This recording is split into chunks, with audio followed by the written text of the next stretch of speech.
Thanks for coming to our second governance call in an ongoing series of governance-specific meetings. We're all here today to discuss one of the most significant events in the MakerDAO roadmap, which was the recent release of the foundation proposal.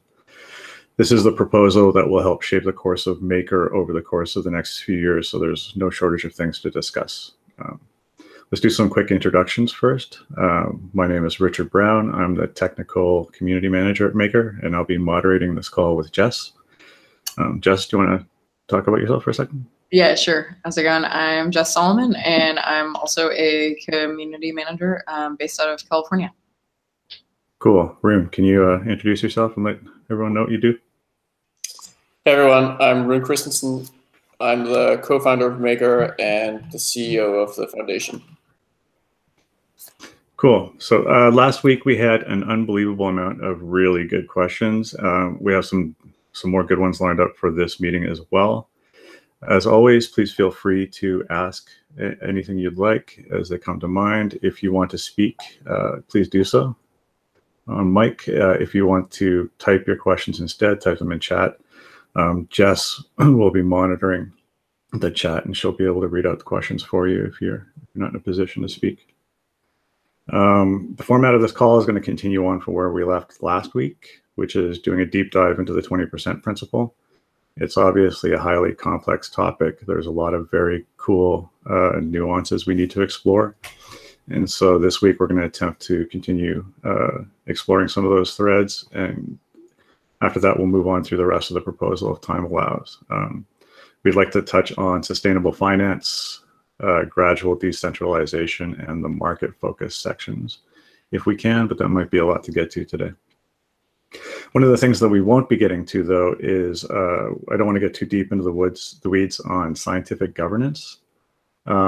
That's an extremely important topic, and it's a highly, highly complex topic, and it's going to require a great deal of discussion. So we're going to be devoting a series of meetings to scientific governance specifically, and those will probably be starting next week. The format of those will be slightly different, but we will have a recurring special guest, an in-house resident expert on risk, who's in the form of Stephen Becker, our head of risk. And I'm really looking forward to that. I think there's going to be a lot of amazing discussions coming out of talking about how to do governance correctly. Like I said earlier, if we have any questions, we'll stop and answer. Otherwise, we're going to start talking to Rune. So Rune, do you want to help us kick it off? Maybe tell us a brief recap about what the 20% principle is, and then we'll start talking about some of the details. Yeah, I mean, I think actually first I just want to recap the foundation proposal itself, sure. Right? So the foundation proposal is really this attempt to kickstart the entire idea of governance at Maker, right? Decentralized governance and like community participation and all that stuff. And then what we have to figure out is how can we actually achieve like community consensus to the point where we can pass regular votes about highly complex stuff. So that's why we're starting off with actually this incredibly complex proposal that has so many nuances to it. And we're sort of just like approaching the issue head on, because we basically want to shape, like we're beginning now where the community is still relatively small, and we figure out what it takes for us to shape the community into a form where we can actually agree on these like complex topics. So the foundation proposal itself includes the scientific framework for the entire governance, this is mainly what governance of the future will be focused on, right? It's like setting risk parameters and that kind of stuff. And this is one of the things that the foundation proposal outlines. Is like sort of nested within the proposal is this entire like initial framework that then also, that we will use to derive risk parameters from. But we also have a number of other principles that sort of guide this more like fundamental principles of the community that we basically in the foundation we basically want the entire community to embrace and even like all agree with these. And we expect that there's many people who already were. We know, in fact, right, that people already were looking for something like this in some of the things bringing up. So the point is kind of just like getting more of this like consensus and just getting more unity in the community as a whole. That's interesting. So one of the major initiatives, I guess, at the very beginning is reaching consensus on culture, and then things shake out from there, is what you're saying. Yeah, exactly, right. And that's exactly where we can then approach the 20% principle head on, because the 20% principle is really the most controversial part of the foundation proposal. And in a way, it's also, I mean, scientific governance is obviously the bread and butter of what governance is all about. But the 20% principle is our like big, like attempt at shaping the community spirit and the culture of the community as a whole. So what the 20% principle is basically this community-wide agreement to donate 20% of our surplus, so our like our income less expenses, what's left over there, like the surplus that we have. We want to take 20% of that, or rather, we want the entire community to take 20% of that and donate it to charity. And initially, the foundation is proposing to like achieve this by allocating a big chunk of the dev fund, which will then be used to basically finance this. Essentially, in real time, right? We can monitor what is the surplus of the system, and then as surplus of the system is gained, funds are moved into like a charity. Like funds are moved under the control of charity, basically, which can be in various ways. I mean, we have a lot of flexibility in terms of how we actually want to govern this, but the idea is that the goal is obviously that it should be as much as possible governed on chain, because the point is to, right. I mean, we want to introduce this idea of like charity and what we call like an abundance mentality in the community, and we want to do this by not only having the community agree on the fact that we want to, like share the wealth, basically, that, it's an advantage to us, but also have sort of, everyone should have their fingers deep in charity in a sense, right? Everyone should be like, just in the same way that everyone has to be deep in advanced financial risk analysis, everyone should also be deep in sort of charity and like the problems of the world in a sense that can, that everyone is trying to solve. And so to expand, so I'm already getting a little bit into the arguments, right? Of like, why this is an advantage, right? But basically, the proposal itself is very simply to to allocate 20% of surplus to charity. And then there's some there's some additional detail that I don't want to cover now, but like there's a bunch of edge cases that some people may have questions about, and like at some point we will cover all the edge cases and literally like explain very clearly exactly what happens in X and Y and C scenario and so on. But it's pretty straightforward and really can be basically summarized as 20% of surplus goes to charity. Yeah, I think that's possibly where a lot of the questions come in from the community, because what you're talking about is fantastically kind of important, and it can encompass, it can be executed in a pile of different ways. And the closer we get to talking about implementation, the closer we're getting to just hypothetical situations. So I think walking that fine line is going to be tough. But you mentioned abundance mentality, and I think that people that don't have a lot of familiarity in this space might not understand completely what that means. Can you define what abundance mentality is? Yeah. So right. So for the specific arguments for why 20% of surplus to charity is a good idea. The first line of argumentation is sort of the internal value. So like the value that we get, like the sort of like this, how the community grows by, having it being hands deep, having its hands in directly into charity, right? And so like the the real issue that we're dealing with here that actually sort of made this relevant in the first place, made the 20% principle relevant in the first place, is the issue of risk governance of the system itself. So actually going back to scientific governance and like the main thing that governance is all about is that when we in risk management of the system and governance of the whole system, we actually run into essentially the good old game theory issues of like tragedy of the commons, Christensen's dilemma, this kind of stuff of like how do you get people all over the world to coordinate if there's also like if they may also come to the conclusion that if they do something that's negative for the system, they may feel that they can gain, like they can sort of selfishly gain from the system rather than, you know, holistically and collaboratively gain by working together. They can do some sort of attack on negative behavior that where they, you know, everyone as a whole, everyone loses big time, but they might gain a little bit, and as a result, you can have these like suboptimal choices made by different actors in the system.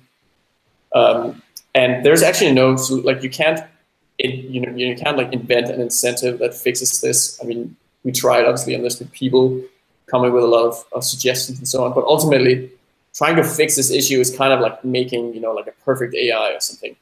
And ultimately you just ultimately rely on humans in some way. Sure, that's an interesting point that keeps getting raised, or at least people are touching on it, at least in Reddit threads, is that there's this competing sort of two ideologies where it'd be nice to have a perfect algorithm that takes care of creating a stable coin, or a perfect algorithm that takes care of altruistic giving to organizations that deserve it.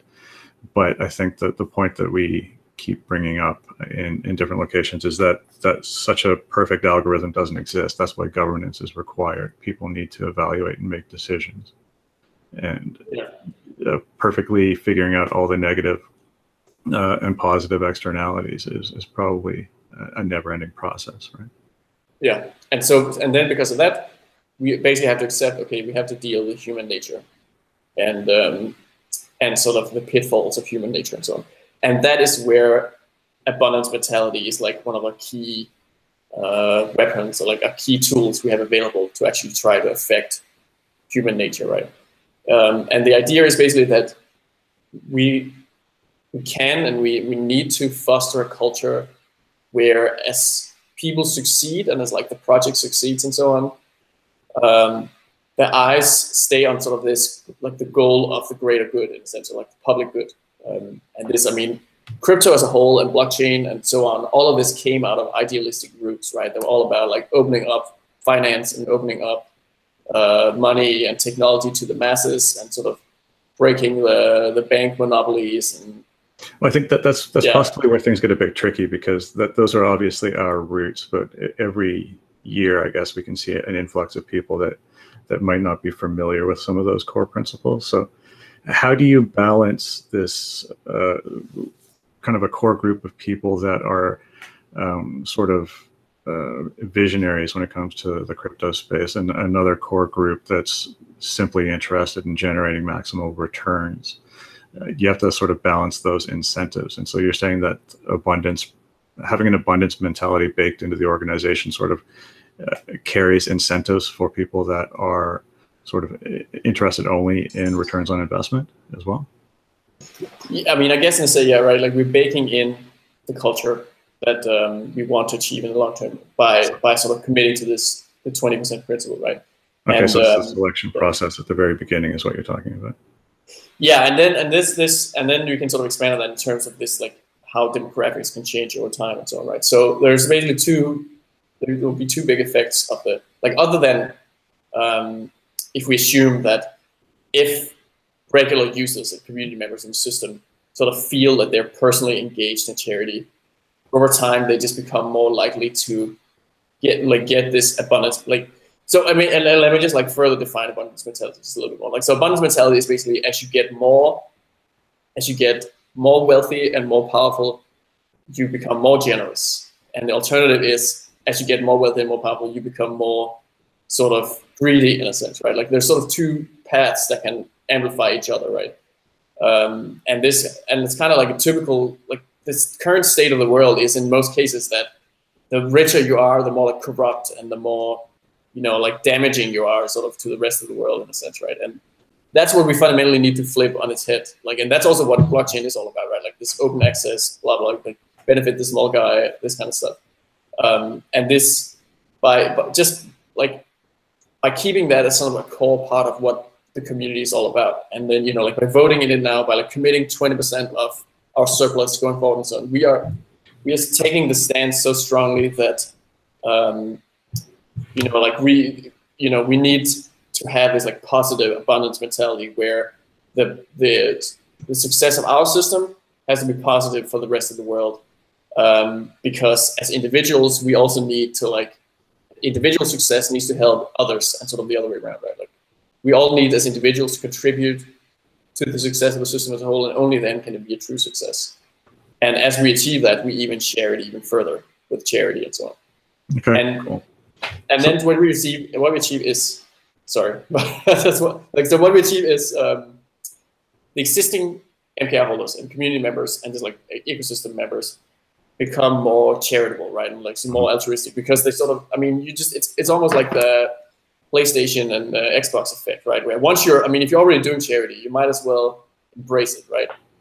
Because it's like free goodwill in a sense, right? I mean, if you can feel good about Maker, you know, earning the returns and helping you do charity, or you can feel bad about it, right? And you're probably going to choose, like most people will choose to feel good about it if they're getting it for free in a sense, right? And that's on the existing demographics of the system. Then there's, in terms of how it like affects new people coming in. So basically, like obviously we're going to attract people, like there'll even be a class of people attracted who are only attracted for the sake of charity, right? That's like the, which is the primary point that brings them into the system. But also people who just like in a, you know, like who maybe they're already invested in MKR or something like that, right? They're already in the system, but they start actively contributing to governance, which is the next step, right? Like that's beyond just being an MKR holder or like someone on Reddit. Like sure. You know, when you say bring people into the system, are you thinking more retail investors, or do you think that this would also attract institutional level investors into the system, the humanitarian aspect? Yeah, I mean, I think the effect on institutions, I think, should actually be like, I don't think that really matters to them, because I think they will just contribute sort of like they will just be rational in a sense, right? Like, well, I would say that in like at a certain sort of size, it becomes like something that attracts big institutions. And this is like another point where there's like this institutional regulatory aspect of charity that makes everything a lot smoother and easier, because everyone sort of, you know, just likes it. And as someone's saying here, right, is like PR at a certain size, everyone, no matter who they are, will be thinking about PR. Charity is obviously always good PR. But then the other thing is filtering. So on one hand, we're attracting the right people, but we are also actually filtering for the wrong people. And there is such a thing as wrong people. I mean, it's sad to have to say, or whatever, right? I mean, it's a sad reality. But basically, there are a type of person out there who, if too many of those people were in control of Maker, would ultimately like crash it, like, because they would basically like, I mean, and this is like the sort of the well, basically like selfish people. It says like ultra selfish people would effectively see like usually we simplify it as, you know, you just vote for your own points. Like you would have the system be governed by people who entirely use the system to benefit not the system, like not the stakeholders in the system, but some ulterior motive, right? Which could be Dogecoin or something, right? Like let's give Dogecoin the craziest risk parameters we've ever seen and pump the price to the moon, and then it crashes and MKR is you know, inflated to infinity and so on. But the evil genius who like did this whole plan became rich because he held a lot of Dogecoin, right? And this is kind of like, that's not going to happen, but it, you know, like some like, it's just the point is that there is this like there could be this like negative momentum if too much, like it's yeah, I mean, just too much corruption basically. And this is a way for us to.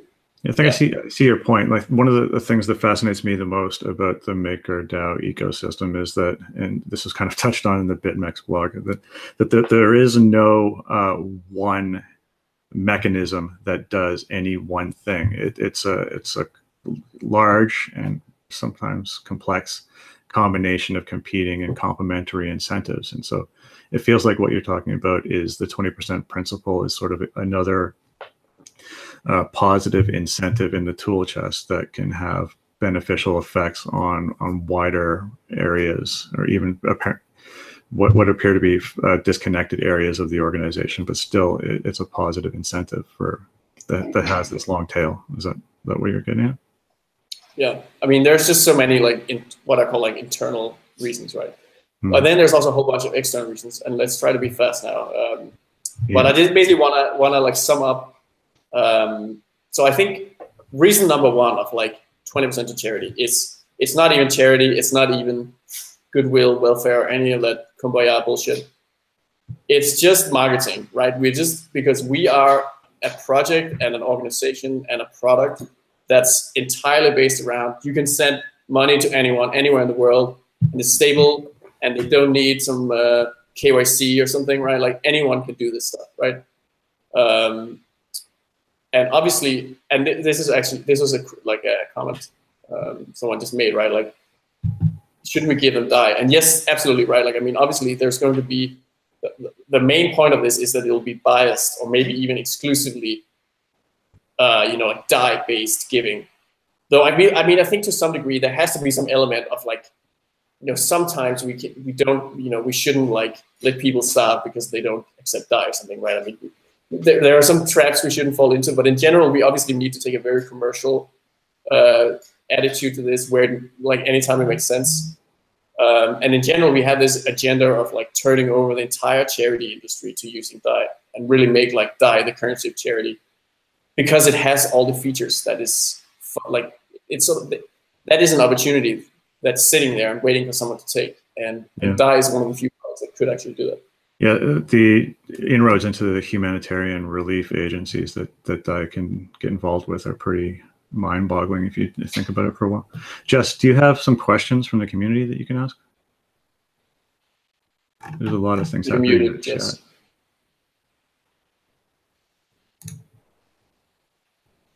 Jessica, you were just saying something. Sorry guys, how's it going? So we have a few questions popping up in the chat. So Rune, it looks like you already clarified that the charity would in fact be given in DAI as opposed to MKR, and so that's one. Another question from Aviv Vilner is, when a shareholder invests in a company, they are investing in a product and a team.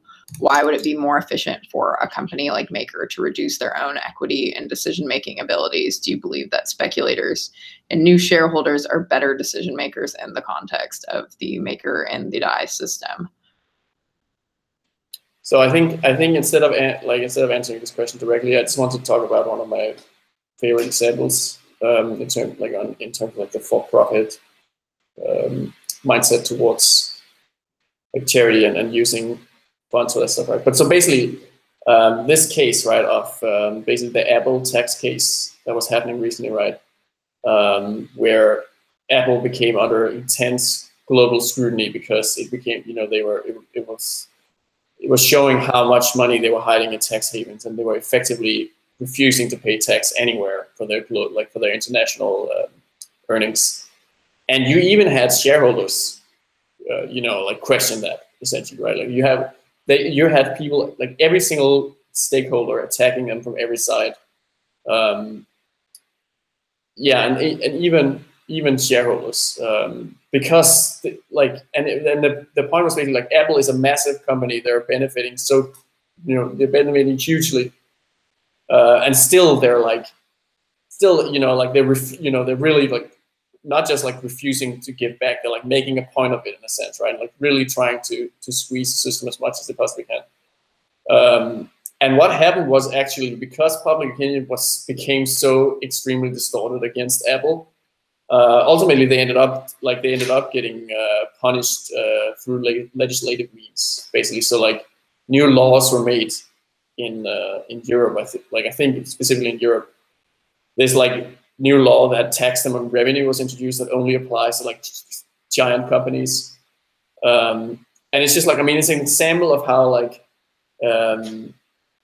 there's this public expectation that when you with great power comes great responsibility, or something like that, right? Like basically, it makes logical sense for basically every single legit company in the world to pay the taxes they need to pay and so on.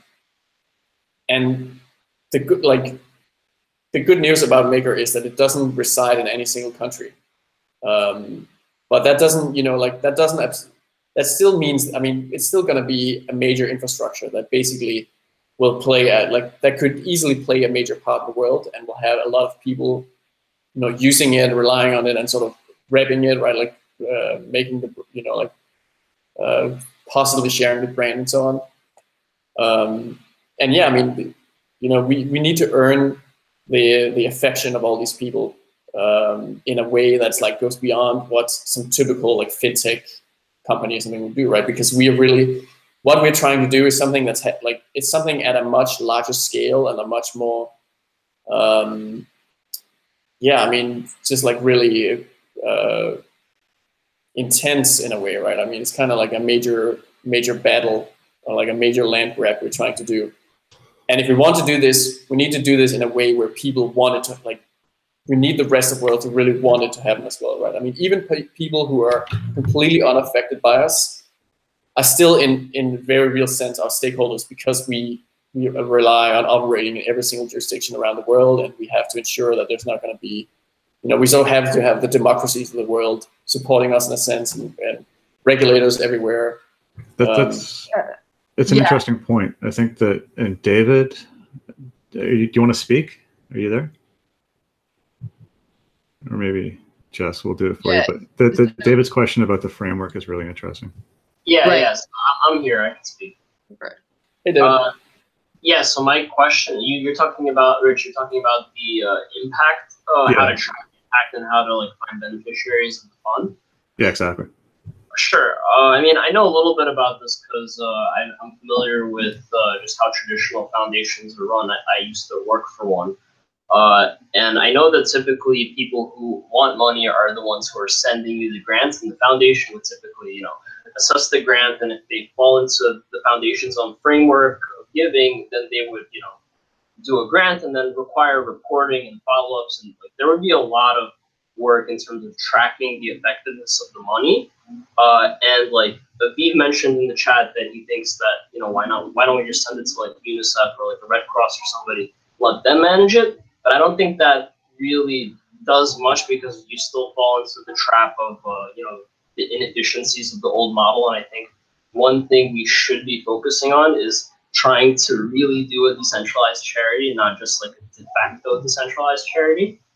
But yeah, the whole problem of impact measuring is like one that it's a rabbit hole, you know. Yeah, and this makes I mean, this is absolutely the case, right? And what's interesting is that the complexity of charity and like governance of charity is very similar to the complexity of risk assessment and like how the entire other issue we're dealing with. And then you might think that like, so that means we already have a really dangerous and complicated task ahead of us, and now we're adding something even more, like some additional complexity on the plate. But basically, I mean, we've reached the point where, I mean, for this to really work and truly scale the way it's supposed to do, right? I mean, we actually need to like gather excitement from like the entire planet in a sense, right? I mean, we need to get actually every single person with like true knowledge of this on board, and get, you know, like out of the desire to, you know, to participate and contribute and so on, ultimately out of like, I mean, I guess this like sense of like, I guess what we really want to achieve is this, yeah, it's just like this notion that this is how things should be, right? Like, you know, like a good outcome for the world is that Maker succeeds. Everyone's happy in that case. The other, you know, that the big corporations end up taking over or something. That's like the bad outcome that we want to avoid. And we want to get everyone on board with contributing to the good outcome. But I guess more specifically, I think the question might be like how hands-on are we going to be with the disbursement of the funds? Is it going to be let's find somebody in this space that really knows what they're doing and then they can have a block of cash, or do we identify a charitable organization and sort of mentor and or follow up on the way that the funds are being used? Yeah, I mean, so we have no, like in the foundation, we have no like preferences at all on this. But obviously we are ready, and we sort of plan to really like to guide the community initially. But the goal is that this needs to be completely community driven. I mean, of course, every part of Maker needs to be like truly community driven. But the charity is meant to be like the place where we can sort of get creative as quickly as possible, right? And like start seeing some decentralized contributions, like interesting ideas and interesting stuff that well, I mean, yeah, like focuses a lot on especially like taking the space to the next level and like using the technological advantages we have available in terms of how to do efficient charity. And I think by having this like experimentation with how we do the charity and how we can be creative there will also like help with the creativity that we will need eventually for when risk assessment becomes truly decentralized and like truly needs to scale at a very extreme level. Yeah, the sooner we can get started with this like more community-driven governance of activities, the better, right? So charity is the perfect place to start. Okay, sounds good. We're at the halfway mark of the meeting, and we haven't got to the questions that I wrote for the 20% principle, so we should try and get some rapid fire modes going. Did you have anything else that you specifically wanted to touch on the 20% principle, or should we start working through some questions? Yeah, I just want to say that so I was talking about this adoption part of it, right? That we're giving people DAI directly, and it's kind of like, I mean, and here it's like it's like giving them money instead of paying for marketing. But another big factor is also the regulatory aspect of like how it's so much easier for us to talk to regulators, big institutions, old people, all of that stuff. If we're giving to charity, like, because it just like changes everything. And we have a lot of that to do. I mean, a lot of people have misconceptions about how Maker can be like truly decentralized and so on. Like well, I mean, I would say it is like it can be truly decentralized, totally. But the question is, can it like totally avoid the old world and just like build a new world? And the answer is no, it can't. Right? We actually need to work very closely with existing institutions and jurisdictions because we need them to enforce our collateral claims. Right? So. It's just it's very important we sort of establish a good connection with the incumbents. Okay, on to the questions. All right, so I got Silent Gaucho, I hope I'm pronouncing that correctly, asked, how would the foundation react to a negative externality ignoring actor? So if we had an oil company or insert bad company here, bought up enough Maker vote to back their own token, do we enforce altruism at that point? So I mean, I think the foundation would not the foundation would sort of have to be neutral in this case. But my hope is that the community would basically not accept this, and what they would do is just create, fork the project essentially. I guess that's a good point. So when we talk about governance and we talk about decentralized governance, people still have a tendency to think, do we or does the foundation? But in that model, the foundation doesn't really make the call. It's the community, right? So it's yeah. And what's important to think about is how ultimately governance of Maker works the same way as governance, or similar to the same way as governance of Ethereum, right? That is actually ultimately decide by who which thing is actually going to be used, right? I mean, you could have anyone can create a new Maker instance. But it's useless unless it's the one that everybody uses. Like the value comes from the network effect. And that is actually one of the, if we have the ability to move to new systems, which we do, I mean, there's both manually moving and there's even global settlement, emergency shutdown. Let's not get into that though, but I mean, one day in the future in governance talks, we can talk about global settlement politics and forks and stuff. Ultimately, the community itself, even people who don't hold MPR, have the power. I mean, in fact, you could say that the real owners and the real people who hold power in the system are just DAI and CP users. Because whichever system they choose to use is a system that gets all the MPR, where all the MPR holders goes, because that's where the value is, right? That's where you do stuff to regulate. And ultimately, in some nightmare takeover scenario, we would count on the grassroots of the community to rise up and basically be like, nope, we don't want this. We're gonna move to something else. And this should be and that's why the 20% principle is a principle, right? It's not something we can truly program into the system. It's only something we can try to argue and convince the community that this is an important part of this is the part of the mentality that like that helps us define us as a community we are, and also helps us maintain consensus and do compromise. Yeah, that's interesting. The community rising up idea, and the fact that everybody needs to understand that as stakeholders and maker voters, we're all sort of in charge of maintaining the system. And I think that ties into something that we want to talk about later if we ever get to gradual decentralization. But voter apathy is always going to be one of the major stumbling blocks to make sure that we do respond to these types of negative actors.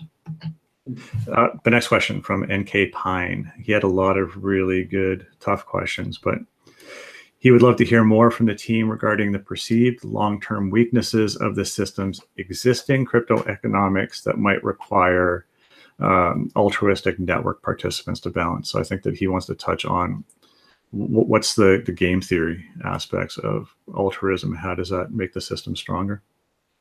Yeah, I mean, and this is a really, I mean, I was sort of talking about that before, right? But so basically there is this real risk of almost like game theoretical death, or like the system just fundamentally not working and just failing because it's impossible to govern. Like it's impossible to have a community that can actually govern it. And I mean, yeah, the failure mode is like, I vote for, it basically looks like, one faction votes for their coins and the other faction votes for their other coins. And like, everyone's just like in a totally like instead of trying to work together as a whole, everyone is trying to like get their little edge over the others, right? And like abuse the system for their own selfish gain, basically. And that is, like some people would say that's a rational choice and that's what everyone will do, and it just fundamentally can't work, right? And our goal is basically to like have as few of those people hold MKR and have as many, or well, as few as those people hold MKR and contribute in governance, right? And have as many as possible of people who say something else, something like, like I think that this can actually be done, right? If we have, with the right start and the right like initial path and the right initial momentum, we may actually be able to make, to maintain an equilibrium that works together and like is able to run this like community governance. Okay, sounds good. Jess, were there any more questions in chat? Looks like Aviv had something he wanted to say. Right. So Aviv Milner asks, as a company gets more wealthy, they get more greedy and inflict more harm on the world. This is his paraphrase of what Rune was saying. I don't know if I agree with this, and I think that capitalism is a good medium of charity. Make a good product, make it efficient and affordable, get people to see the utility and use the product to solve their problems. That is the real charity. I sometimes get a bit of social signaling vibe where the people in this space see more value in doing that, which everyone will applaud instead of something that actually works. So essentially, I suppose that Aviv would like a response as to whether or not pure capitalism works as a good medium of charity. Well, Aviv, you're actually on the call. Did we summarize that, or did you want to say something? Hi. Hi. Yeah, I guess my question is, we could focus our time on giving to charity, or we could focus our time on figuring out the people that absolutely need this product, who really don't care about the bigger picture and the social context, but really, really need this product to solve a problem. And I'm one of those people, and I know a lot of those people. So I'm just curious about what your response is in terms of what's more efficient to figure out how to help those people, or to signal and do sort of talks about big picture ideas. Thank you very much. So I think, this is a really important point, right? And it's kind of like really crucial that we're able to properly address this, right? But like, but yeah, one way to sort of evade the question, I guess, is to say, like I said before, right? Actually, it's marketing, right? Like, and in fact, the people who need DAI the most are exactly like charity is one of the primary use cases where DAI is like able to disrupt right now, which is also why like we are doing this Bifrost partnership, which is like one of the it's an example of how we know already, and we're sort of already involved in how much DAI will transform basically this whole thing of like giving like people who don't have money, like unbanked and so on. It's kind of typical like typical knowledge in the space, right? That like the unbanked is like the place to go for crypto and so on. But yeah, I mean, but I don't think that's that's not a good answer, because you're saying, what about other people who need DAI right now, who are not like the unbanked or whatever necessarily, who would benefit from charity, but who just like need a good product that works right now. And basically, I mean, this is why I also think like the real answer is the internal argument, right? It's like the fact that we get like, this is about stability, like this is about actually making DAI more resilient and more stable, because we need to foster like a stronger and more powerful governance culture, and most importantly, like basically a more altruistic governance culture, right? Like fundamentally because we can't design mechanisms that purely use like monetary incentives to incentivize individuals. Because the individual incentive will always be something along the line of vote for my own coins, right? Like do some sort of clever attack or something, like the prisoner's dilemma, basically, right? And I think, I mean, that's the best answer to this type of question, right? Is that like this is actually ultimately about just making DAI more stable and like making it more. Yeah, I mean, I guess, yeah, well, then I'm basically beyond that, I'm basically getting into the signaling again, right? It's also about like people trusting DAI more if they believe it's ruled by like, like a governance mechanism that is altruistic and so on, right? Does that answer? Yeah. Sorry, let me jump in. Does that answer your question, Aviv? Or? Yes. Thank you, Rune, for the response.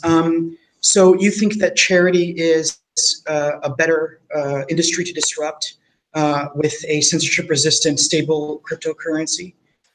Because I can tell you, I mean, I've had a different view of where people really, really need DAI, and I'm not entirely convinced that charity is the disruptive place to do that. So I don't know if you want to comment on that. Hey guys, this is Matt. I am the president here and late for this meeting, but happy to pop in specifically for this question. So we're not looking to like make an either or decision here. We're open source software developers, and our focus is on developing that software first and foremost. We have all the bells and whistles that go along with actually providing that, making sure that that works. But we have developed a fairly robust operational infrastructure, which is focused on partner development such that we can outsource a lot of that headache so that we don't have to make choices internally about where we're focusing our time as it relates to one vertical or another.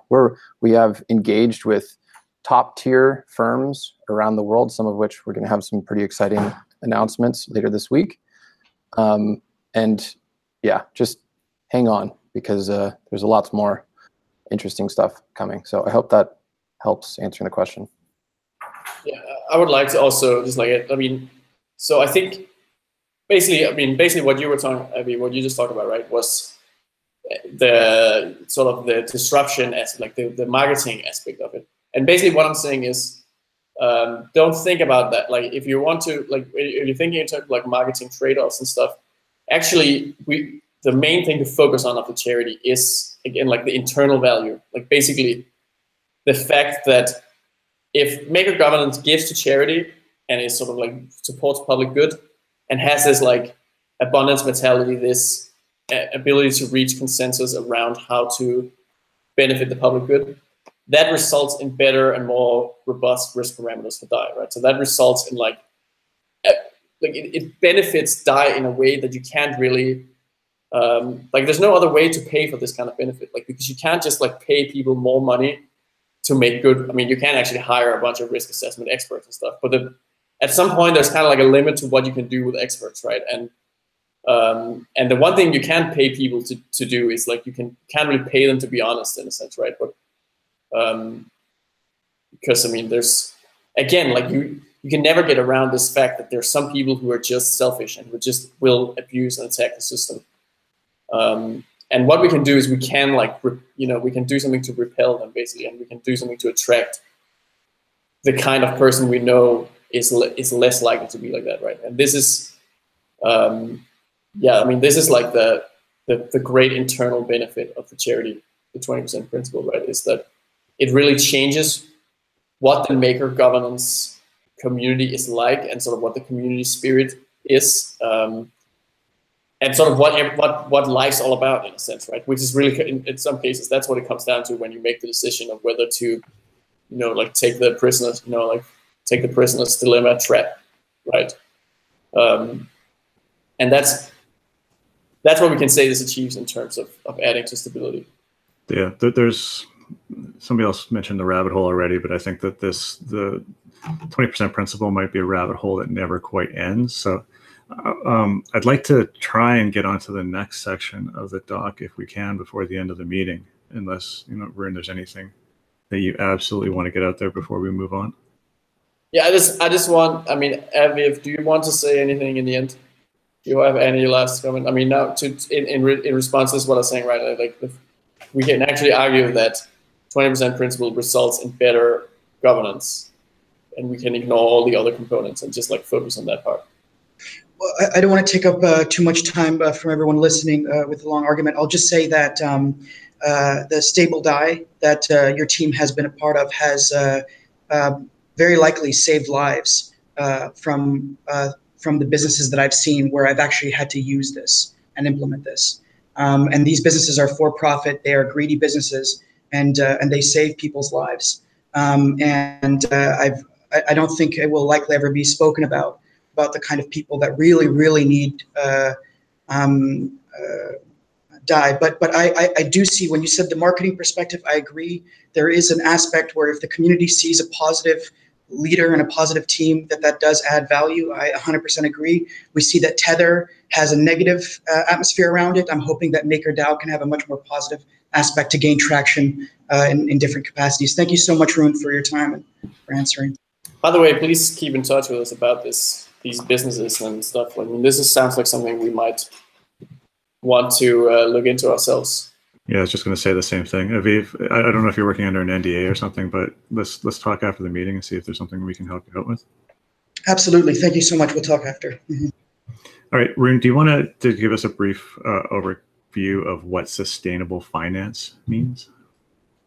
Yeah, so sustainable finance is right now the third principle in those 5 principles, right? So coming after the 20%, like after scientific governance and then the 20% principle, then we have sustainable finance. And what it says is, it says basically that Maker has the potential to, kind of be like a kingmaker, I guess you could say, right? Like it's a system that can actually really decide where capital goes, right? What's money spent on, which investments are the right investments, which ones are the wrong ones. And as a result, it's very important that it actually, it actually, again, like it's about like, that actually appeases all stakeholders, which ultimately are basically everyone on the planet, because of how global and how like deeply entrenched we see the system being in global society, right? And so it's important that that capital allocation and sort of risk parameters of the system are given out based on all long-term factors of the thing that we invest in, right? So basically the most obvious example is like fossil fuels versus renewable energy, right? It's important for us that Maker doesn't end up massively like doing business with and like subsidizing fossil fuels without taking into account the fact that it may look like a good investment right now, but if you look in, like if you think about like the externalities of it over time, it can be a completely different picture. And there's actually 2 sides to sustainable finance. So one is the true risk. Well, yeah. So one is the true risk, like the true long-term risk, and the other is like PR and signaling and perception, right? And in a sense, you could argue that the true long-term risk should be covered by scientific governance, because I mean, it's just obvious that of course the way to set risk is to really set the true risk of something, right? Which includes 20 years down the line, what's going to happen to fossil fuels, includes stuff like global coordination on some sort of like whatever carbon tax or whatever, and the risk of something like that being introduced in the future. You've touched on a couple of interesting ideas already, though. You say that there's signaling involved with us, capital allocation, signaling, and the I'm wondering whether the acceptance of a certain asset class into Maker has some larger implications, because you can kind of view the asset classes that we adopt as being a token curated registry. It's almost like a seal of approval from the Maker Foundation. We've done a pile of research. The community has spoken. An asset class has been adopted, and therefore we're kind of endorsing, in a way, that this asset is cool. Do you think that there's a certain responsibility around that? Yeah, I mean, so this is an extremely important point, right? Because, and I guess, and this is something like there needs some more important context here. So, right, so the goal is very much with scientific governance, right, and like the scientific framework, is that it should not be like a seal of approval or like some sort of like winner, like these are the 10 winners, right, and everyone else are losers. Our goal is basically that everything should be collateral. So that also includes, fossil fuels, for instance, and also like it includes everything basically we can get our hands on. And there should be no like gatekeeping or like mechanisms where ultimately there's like arbitrary decisions made. And that's super crucial for the system, right? Because otherwise you can have this whole range of like annoying gatekeeping where the foundation can, like decides which coin wins and which coin loses or something. Which is like, and that's what we really want to avoid with this scientific framework. And then it's just like important that we agree on, and also this like second layer of well, I mean, so on one hand, it's just like we sort of reiterating that we actually need to look, when we do scientific governance, when we say that, like, and we say long-term governance, we really mean it. I mean, we're talking about really, really long-term. We're talking about very rigorous.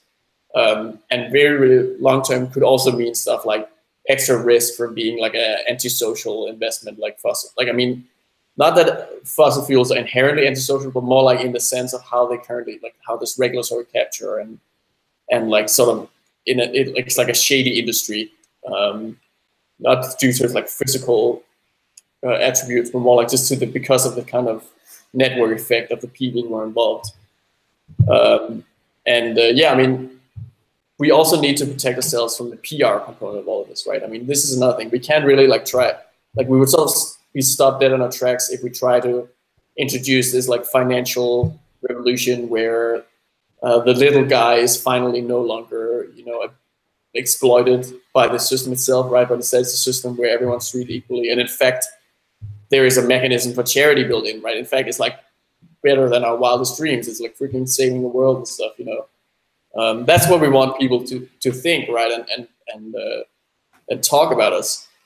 And it just wouldn't work if there was this like dirty secret of oil underneath the whole thing, and like, oh, it's 90% oil or something, right? Like it's actually a petrodollar. So it sounds like it's just obvious. Sustainable finance, that there's a bit of a balancing act there. So as you pointed out, that we don't exclude asset classes from consideration. If the asset class is not robust enough, then the framework will apply very conservative risk parameters to it. So even potentially assets with some negative externalities would get approved into the system, and because they're approved into the system, there's a PR aspect where Maker needs to make sure that this isn't an endorsement of any particular company or asset. Is that true? Yeah, I mean, I think in a sense it's fine. Like, I mean, it's not that we don't want to avoid having oil in the portfolio. We want to avoid having it be the majority of it because it's hard for, let's say there's like divestment and stuff elsewhere, and this is one of the few places you can turn to get money for oil investments, right? Right. We want to basically capture that the right sweet spot for where it should be. One of the questions that I keep on coming back to, and I think that maybe I'm just hung up on complexities, but how do we determine whether something is sustainable or not? Like that sounds like a pretty complex operation. Yeah, I mean, and what's interesting is that in the very long run, when we can when we are really, really good at governance and risk assessment, it actually starts being less then it just the answer to this question is just we do it with the same way we determine everything else that we decide for governance, right? But in the short run, I think it's basically there's a good there's good guys and there's bad guys, kind of, right? And so basically there's stuff we want to actively support and sort of be associated with, such as renewable energy, sustainable farming, blah, blah, blah, all this stuff. And then there's stuff we want to actively discourage, which is palm oil or whatever, right? Like fossil fuels and whatever, things like that. And actually, I think mostly the focus should be more on the positive things rather than the negative things, because it's a little bit easier to, it's easier to try to argue that something is like, has a lot of positive external benefits. Okay, we're up to, we have 1 minute left in the meeting, so maybe it was optimistic that we're going to get through the 20% today. So we'll have another meeting coming up, and we're going to continue plowing through these issues. Before we go, though, I want to lighten the mood slightly and just ask a fun question to Rune. I want you to describe what you think Maker is going to look like in 10 years time from now. So most importantly is that the foundation shouldn't exist 10 years from now. This is one of kind of like the crucial parts of the foundation, is that it's supposed to eventually like kind of like split itself up or like disintegrate in a sense, but actually primarily like split up into like many smaller pieces that work more independently to basically work, you know, like ensure that there isn't a single bureaucracy that controls, you know, like a deep state kind of thing in the long run, and it's more spread out with more, yeah, well, I mean, just being as spread out and decentralized as possible, right? In terms of what the foundation's role is. And the good news is that the foundation today is already incredibly spread out. It's kind of funny actually how decentralized and all over the world we are. It's probably not many other companies or projects in the world that can be compared to it, other than like you know, like regular open source projects that are just being contributed by volunteers, right? And I think, you know, like hopefully by then, like DAI will really like dominate as a stable coin, like the decentralized stable coin that is being used everywhere. There's some, like anywhere that is not anything that's not a closed system, like anything that's an open system or a connection between two closed systems, DAI is like the standard thing you use to exchange value across that, and it becomes like the standard default thing that is like programmed into everything at that point, right? It's like it's a thing you use if you don't know if you don't have some particular preference, you default to using DAI for your value transfers. All right, well, it sounds like a good plan to me. Let's do that. All right, it's 10:01, so at least it's 1 past the hour. I don't know where everybody else is, so let's wrap it up there. I think we'll keep a record of the questions that were asked in chat that didn't get answered, and we'll carry those over to the next week's meeting. Thanks for everybody for joining. Thanks, Rune. Thanks, everybody. Thanks, everyone.